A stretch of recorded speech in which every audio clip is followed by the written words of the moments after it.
Agartala সালকা থানাनि police थानाय निची ब्रिजरानि बिसिंग आउरिनि दालबिदाल थायो रुतुगै खरकचार फेक्सानि मानिनि बानेखायनि रगनो रमखा आउरिनि बिसिंग आउलिनि Chandrapur ISBT bus stand 14 KG सिदिक्रानो खबि खरक बा फेक्सानि मानिनि बानेखायनि रगनो रमखा पुलिस रक रमजानि रगनि बिसिंग खरक थामंका बरि रक बरक जतन रक बिहार हास्तेनि विशाल हांकर हनि सायमानका बनकारिब थानाय निची ब्रिजराव न NDPS मामलाव गदालै खरक थाम फेक्सानि मानिनि बानेखायनि रगनो रमखा पुलिस रक आउरिनि बिसिंग राहुल ऋषि दासते जुमन मियानि सुंगै खुंसा तमतम खगजाक मानो रुतुगै तिखलाइका पुलिस रक आबन लगी आउलिनि जागरि मुरानि NDPS मामलाव गदालजाक सपन मियानो ब रमै मानका पुलिस रक आशालो सदर हांकरनि पुलिस अफिसार देवप्रसाद रय अ कग्नो सबाय सुग्रुप सायखनारका आबन लगी बते बसाका सालका थानानि OC राणा चेटार्जीनि तुइदुलमुं बायनो नाइचेर मुं चेहाजाका हनै বিশেষ করে আজকে যেমন ISBT চন্দ্রপুর থেকে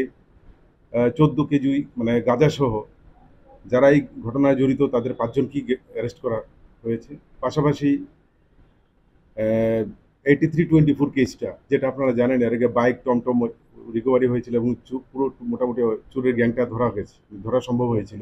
ওদের জিজ্ঞাসাবাদের পরে আরো দুটো নাম বেরিয়ে এসেছিল, একটা রাহুল ঋষি দাস এবং আরেকটা খোকন জুমন মিয়া। এদের দুজনকে অ্যারেস্ট করা সম্ভব হয়েছে এবং আরেকটি টমটম উদ্ধার করা গেছে।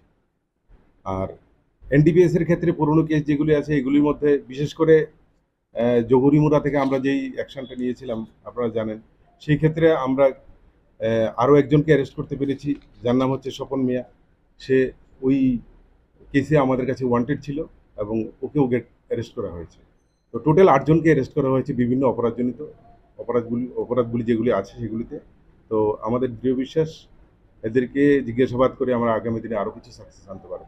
खुर्सातेक्लायो थानाय कक्तिसालो सालका थानानि पुलिस 1 लाख रांनि ब्रान्ड सुगानि लगी खरकचार फेक्सानि मानिनि बानेखायनि रगनो रमखा बरकनि यागो खुंथाम बाइकते कायसा रिक्शा मांखा बरक जतन खबै थानाय 72 आवार्सनि बिसिंगो सालका थानानि पुलिस विभागै खरक चिदक फेक्सानि मानिनि बानेखायनि रगनो रमखा।